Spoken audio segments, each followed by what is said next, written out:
Hello, everyone. Welcome to the third edition of the Guru Mantra podcast. And here is your Guru Charan Kumar.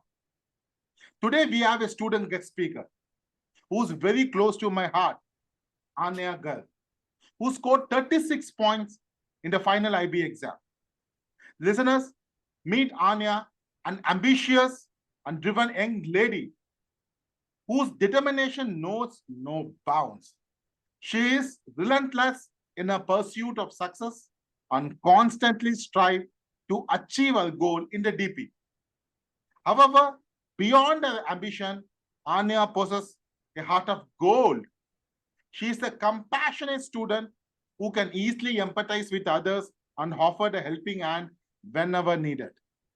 As a Pathways Interact Club president, Aanya exhibits a level of maturity that believed her age. She handled even the lot and most challenging situation with a grace and wisdom, earning the admiration of her peers and teachers alike. So, it is no surprise that she left a profound impact on the school community. Aanya, welcome to the Guru Mantra podcast. Please introduce yourself to our audience. Hello, my name is Aanya Garg. What do you want? You can Okay, but what do you want me to say when I'm introducing myself? Aanya, please introduce yourself to our listeners. Hello, my name is Aanya Garg. I scored 36 points in IB. I will be going to University of British Columbia in Vancouver for my further studies. And I like to sing, I like to read, and I like to do community service a lot. Yeah, thank you so much. Okay. Aanya, we will start with some of the questions related to ESS paper 1. Can you tell what advice would you give to a student aiming to improve their performance in the paper 1?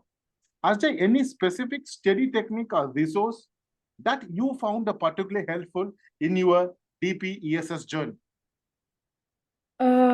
Firstly, I think it is important for us to establish that for paper 1, you don't really have to go deep into your textbook. So I would advise you to go through a few websites. We have Mr. Green's website. We have Dr. Markham's YouTube channel, which basically gives you an overview of all the different ESS topics. And of course, we have ESS Guru Mantra. All three resource banks are wonderful when you want to go through paper 1 and get an overview of all topics. I understand that sometimes you can be short of time.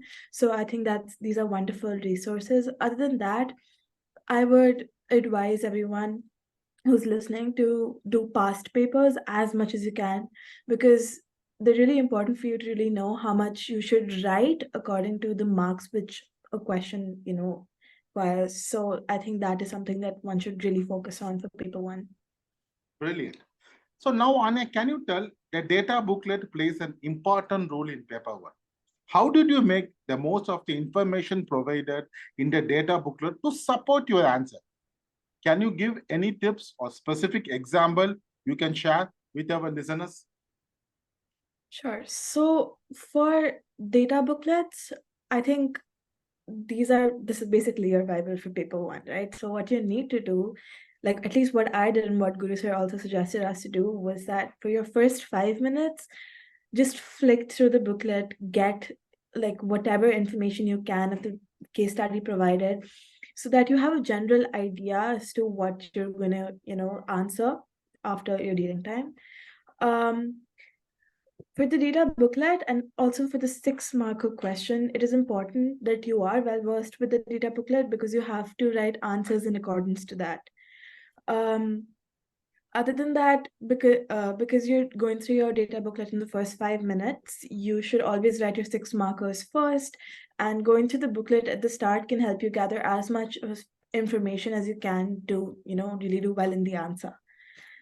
Other than that, I would also suggest to make sure you focus on the graphs carefully and make sure that whatever statistical evidence they have given should be looked at carefully, because this was one mistake that I made personally in a lot of my papers, that I just used to completely just look over it and move on. And when they used to ask me a question about that statistic, I used to get confused. So, like, pay close attention to the statistical data or graphs that have been provided to you by the teacher or paper. Yes. So, Anya, can you share your success story in writing the 6-mark question in the paper one? How did you approach that exam? And what strategy did you achieve a high score in Sigma? Because most of the students, they take it very light, but which carries a 17% of the paper two is a 6-mark. So how did you achieve the high score and what is your success story? So for your 6 marker, it is really important for you to attempt that question first, because it's probably the longest question that you're answering in the paper. And it requires an analysis of all the various case studies that will be provided to you. So I went with this formula in my head that you start with a very short introduction where you just, decode the question a bit. Then you give your supporting argument where, like if the question is talking about whether, for example, Costa Rica is sustainable or not, then why you think it's sustainable. But it's also important for you to give your counter arguments, which basically balances your answer and helps with your evaluation criterion. And towards the end, as Guru Sir says, you need to add your however.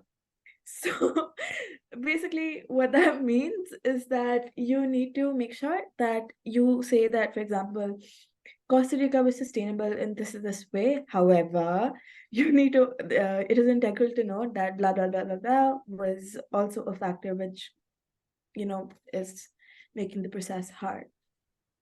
That's a brilliant. Anya, I have seen in 2 years with you, you always write a notes. Whatever I'm teaching in the class, you always tend to write a note, separate notebook. Even though it's a 1 line and 2 line, you write a notes in your notebook.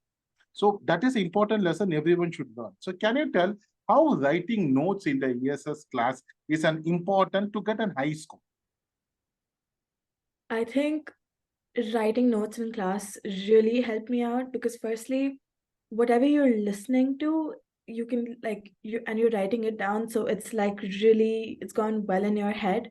And other than that, it helps you highlight key ideas and you know what to focus on, especially in like Guru Sir's classes. He likes to drop a lot of Easter eggs about, like what's important for you and what to keep note of, and sometimes what questions will be asked in the papers. So you need to make sure that, you write whatever you can grasp from the class, so that when you go back home and you want to, look through your notes, you know what to focus on. So I think writing notes in accordance to that really helped me out because I didn't really have to continuously go through the book to look for key things when I just had what was taught in class. Brilliant. Audience, I have to add one important thing. You have to see the Anya Garg handwriting. It's like a printed notebook, each and every letter, you can see that particular handwriting. She's a gifted handwriting in each and every subject. Anya, now we are moving to some of the questions related to paper two. In what way does critical thinking plays an important role in tackling the essay question? Most of the students struggle in essay question. How anyone can develop and apply effectively critical thinking in the paper two? What is your opinion? All right. I would firstly say that you cannot possibly remember the entire book. And IB is not about, like just copy pasting what you're learning from a book to the paper. It requires you to think about, what the question's asking you. So that is where critical thinking comes in. It is important for you to look at a question very objectively so that you can, weigh in the positives and the negative sides. So critical thinking comes in when you want to keep your answer balanced. Um, and when your answer is balanced, that means that you have a good conclusion as well, because that really helps you sort out all the information you need and give a balanced conclusion. And I would also advise you that for paper two answers, do not stick to one side from the start. IB wants you to really look at what the other side is also trying to say. So yeah, that is where I think critical thinking comes in. Brilliant. So how beneficial is the use of the past paper, studies, resources for the preparing for the paper two. Can you tell what strategy you have employed to make the most of them? I know I given the past paper booklet, you practice it, you have done each and everything, you came for the feedback, I given the feedback. So you are the one of the students effectively used the past paper. How that help you to prepare for the paper two? I think past papers are honestly godsend. They really help you actually understand what is required from IB, right? You get well versed with the mark scheme. And I think other than that, past papers help you test your knowledge on a certain topic, right? Because like once you're done with your entire course, you need to really understand how you're supposed to write your answers, because sometimes we know what we want to say in our head, but we can't really write it down. And that's where we lose marks. And that's honestly so disappointing. So I remember at the start of my ESS journey, I never did past papers. I kind of took it lightly. But as I practiced more and I realized that this is something which, you know, is required, I think my performance also improved greatly because I saw a difference in the type of answers I was giving. They were not generic, they had a lot of terminology, which is really important for your answers. Um, to all the Guru Sir students, please, I think you should ask him for his topic based questions. Those are really good for you to do whenever you're done with the topic. You just flick through those questions, look at the mark schemes, and that topic is done then. So, other than that, I think that is where past papers are important. And also, towards the end, or maybe at the moment, if you have any assessment coming up, at least do 3 past papers for ESS in a week so that you're able to balance out other subjects as well. And ESS is such a fun subject, so I don't think you're going to mind going through the past papers and answering the questions. Correct. 3 past paper in a week. That's a very effective tip. Audience, I have to tell one important thing in this one. If you see the Aanya Garg subject choice, it's a fantastic one. She has taken ESS, history, global politics. So if you see each and every answer, you can see a different perspective she always bring in her answer. So Anya, that's the reason I want to ask this question. Could you provide some insight how to effectively answer the 9 mark question in paper two? Because I have seen some of your 9 mark question. That is a fantastic, brilliant one. So could you give some insight? Firstly, complete your section B and paper 2 first. I think that is something which you really need to put focus on. You can do the short questions later on. For the 9 marker questions, firstly, I would say please plan your answers, because if you don't plan your answers, everything is haphazard. You don't know which opinion you want to bring forward to the audience. You don't know. So your assessment checker should really know what your arguments really are. So make sure that you pay like good attention to writing a very crisp argument, and then you can go on explaining. Other than that, please do not overcomplicate your life by using Shakespearean language and writing difficult words. That's not going to give you marks. Rather than that, use ESS terminology, which really helped me out in my 9 marker questions. Other than that, it is important for you to make sure that you are incorporating case studies. I think Sir has mentioned that so many times in class, and especially as a global politics student, there is a very nice intersection between ESS and that subject. So I found myself using a lot of case studies, which I learned in that class as well, and I incorporated in this paper, and that honestly fetches you good marks as well. So I would suggest you to use as many case studies and real life examples as you can. Also, the writing style of this 9 marker question is similar to the formula that I explained previously. Your introduction, your supporting arguments, your counter arguments, and a good conclusion with however. Other than that, I would also suggest you, like, if there is an option or you have an opportunity to like include the 3 value systems, do it. Just do it, because that helps in making your answer balanced again, and again helps you in the evaluation criteria. these are like certain things which are just going to make your life easy. Brilliant. You have written another 9-mark question. Anya, can you tell for students who find themselves short on time, what are some effective last-minute revision strategy for paper two? Especially you have applied for the last-minute revision for the paper two. Can you please share your insights? Okay, so firstly, if you're in 12th grade and listening to this podcast, I would suggest you please make a set timetable where you give each subject equal importance. I know it's hard and all our priorities are different. We have different career paths, but honestly, scoring high in any subject is equally gratifying. So organize yourself. But if you are like me and are unable to, this is I will share a secret. I submitted my EE on the day I was graduating. So please don't be like me and make sure you are sorted with all your timelines, right?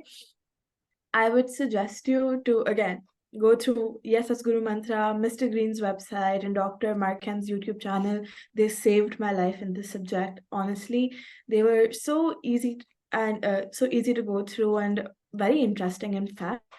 Um, Other than that, if you want for your 9-marker questions, and especially paper two, you should look at the case study bank in ESS Guru Mantra. That so basically you don't really have to go through the book again and again and again.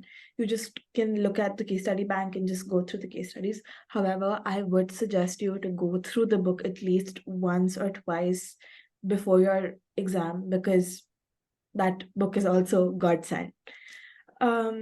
And at least like towards the end, I know it's hard and you want to cram up as much of content as you can, but do at least 1 or 2 past papers, because again, like I mentioned previously, it's going to help you learn how to write really well. So yeah, if you're Very short good. on time. That's a brilliant answer. So Anya, now we are moving to some of the questions related to the IA. I still remember, Anya, whenever I have a lack of idea, you always come and give a lot of ideas related to IA. I hope you remember that one particular idea which I changed my entire course. Listeners, please note, she has given a fantastic idea to do the IA on every week. So that will help to complete the entire batch. I had a 44 student. Our idea, small idea, change my entire IA timing and IA feedback. Still, I cannot forget that particular help, Anya. So your first question for IA related is, when conducting a secondary research, I know you have done it a secondary research based on the shark. What strategy did you employ to collect the data effectively for ESSIA to get a 7, which you scored? Firstly, I'm so sorry. I would like to congratulate Guru sir for so many sevens and IAs. Without his help, I don't think like so many students would have like achieved a 7. So congratulations, sir. You really helped us out with the Thank you. IAs. Thank you, Anya. But yeah, so to answer your question, there were quite a few resources which sir only suggested to us. For example, Statistica. That was a very good source for your data analysis section, because it's giving you all statistical evidence that you need for your research. Other than that, for my IA personally, I went through a lot of government archives for my topic, because that was really helpful. You know, sometimes when you get knowledge from these type of sources, they are very true to their word, right? So government archives really helped me out. Like, this is if your IA is based on a country overall. Other than that, Google Scholar was also another good source. I also went through a lot of sample IAs. That really helped me out to really figure out what I'm supposed to write. So these are a few sources and strategies that I went through for my research. And yeah. Brilliant. So, Anya, can you tell what is the most important aspect to consider before starting a student on the ESSIA? And how did it shape your approach? That is, before you're starting the IA, what are the important things a students have to consider? Uh Firstly, this was one mistake that I made, and I had to like correct it 3 times. Please make sure that your topic has a lot of scope for research. I changed my topic thrice. You do not have to be unique. You can and make your life so complicated. Again, select a simple topic which is well researched. So, and that is what anyone would, of course, value. But other than that, even if your topic is unique, that's just plus points for you. But other than that, just go with simplicity. That's the key. That's what I've learned from IB. You do not have to make your life complicated. Other than that, I think before selecting my final topic, I made sure to research as much as I could so that I was sure what I was getting into. So I remember I like changed my country from like China to Japan to Hong Kong. And that was also really hard for me because I had all other eyes lined up, and figuring out a topic altogether was a hard thing to do in the process of doing so many other things at the same time. So make sure that your eye has a lot of scope for research. Excellent. So now, how can referring a sample IA benefit for an ESS student, especially for you?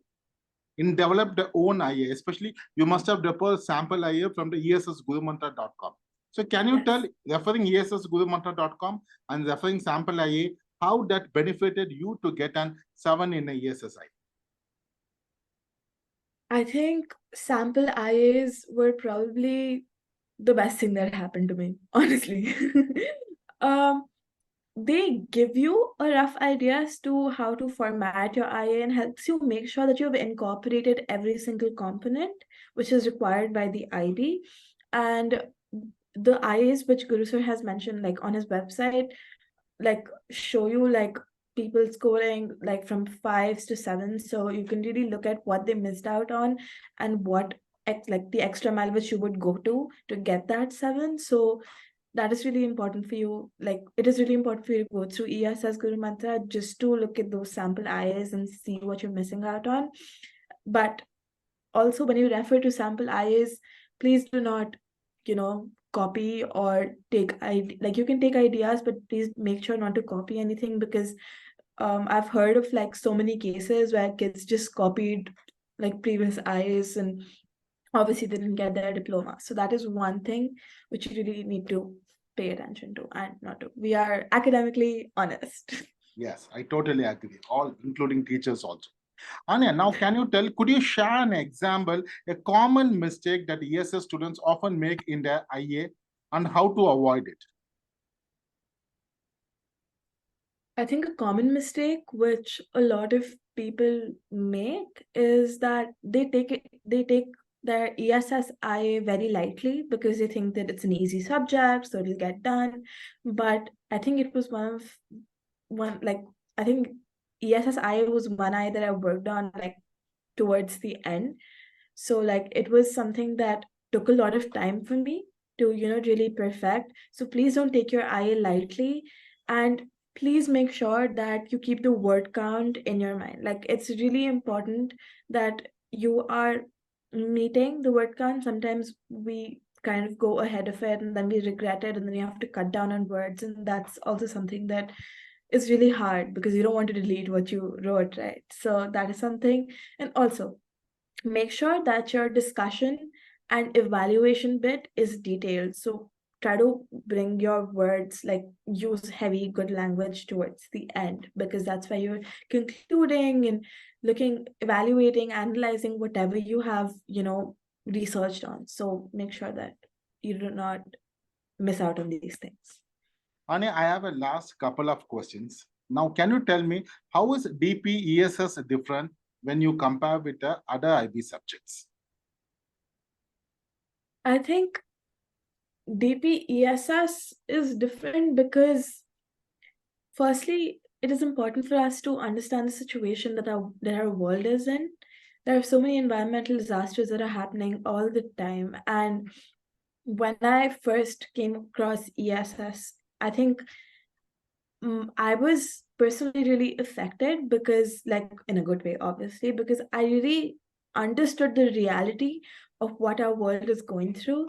And that is what a lot of subjects are obviously not really able to show us. Like, so it gave us a very honest picture of the status of the world environmentally. And it was one subject that personally made me want to take action.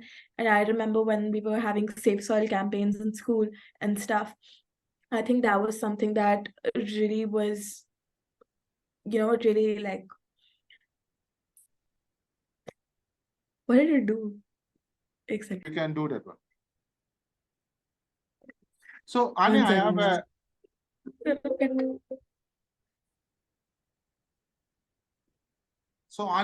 second. a some couple of questions. Can you tell how is DPESS different from other IB subject? I feel that DPESS is widely different from other subjects because it is important for us to understand the situation that our world is in at the moment. There are environmental disasters everywhere. You know what's happening in the world right now. Look at Canada, the wildfires that are happening. Every day we get to know something or the other about how our world is just crumbling. And when I first came across ESS, I was honestly really shocked because it gave me a true picture of the current status of our world. And that was something that really stuck with that really stuck with me. And yeah, and I just feel like when we even had our Safe Soil campaign in school, I was deeply impacted by it, and ESS solely helped me, get motivated to, participate more because I knew what was going on, and also helped me want to, do stuff that is going to help us in the world for the environment. Other than that, in ESS, the topics at the end of the day are generic, right? In the best way possible. Um, so that really gives us an opportunity to connect it with different subjects. You cannot do that in physics. You cannot do. Please don't hate me, guys. Please don't hate me for this. You cannot do this in physics. You cannot do this in bio, chemistry, whatever other subject is there. I think like ESS as a science really helps us do that because you can connect various concepts with the subject and they're always going to make sense. Brilliant. So that really helps us. Yes, there is a special reason why I'm asking for this particular question. Anya, now can you tell how your attendance, especially student attendance, is contributed to scoring a high, especially ESS? Because there's a reason why I'm asking. I still remember, listeners, please note, even though Anya did not come to the class, she will attend the class to Zoom meeting. I vividly remember in one of the class, she was in the hospital. From the hospital, she was attending her class through the Zoom. Am I right, Anya? So that kind of the classroom attendance severeness you can see with Anya. That shows how this girl is dedicated. So Anya, can you tell how the attendance of a classroom plays an important role scoring high mark? Guru sir is basically Eminem's his way through his classes. So you cannot really miss out on anything. We like cover whole topics in one class. They're super detailed, so you don't want to miss out on any information. And also, as I mentioned, Guru sir drops a lot of clues and Easter eggs in class. And why would you want to miss that? Because sometimes people don't take notes and they barely remember what happened in class. So rather than that, just attend the class and that would just help you. At the end of the day, all of this attending classes, doing all these various things are just going to help you towards the end. And yeah, that was something that solely motivated me to go to class every time. Sorry, sir, for bunking classes towards the end, but other than that, I try Yes, to attend as many that, classes as I could. that also happened. Okay, Anya, thank you so much. It's a brilliant conversation with you about your success. And all your experience will be a lesson for many DP students, especially ESS students who want to achieve high grades. Anya, your final words. Thank you so much, Guru sir, firstly for inviting me to this podcast. Whoever's listening to this, guys, please, IB is not as hard as we make it in our heads. We will get through this. You will get through this, okay? And enjoy as much as you can, make as many memories as you can. Do not think that, your academics are larger than life. Make sure that you're taking breaks. It's so important for you to take breaks. I did not take breaks, and that really impacted me.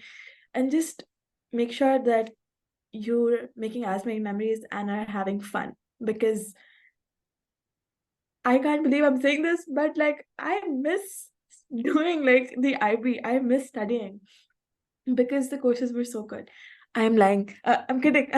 But yeah, yeah, that's it. That's all I But want to say. yes, audience, please note when I see the Anya Garg photo on the toppers list, I was jumping to the sky. I was sending that message to my wife, okay, my grandparents, friends, everyone to see this girl. Finally, this girl photo is on the toppers list. She deserves for that one. So thank you for listening to the Guru Mantra podcast with your host Guru Charan Kumar. I hope you enjoyed our deep dive into all the tips and tricks about ESS. If you enjoyed this episode, then like the podcast, please share with others, post it on the social media, or leave the rating and the review. Thank you so much for the listening. Thank you, Anya. Thank you, sir.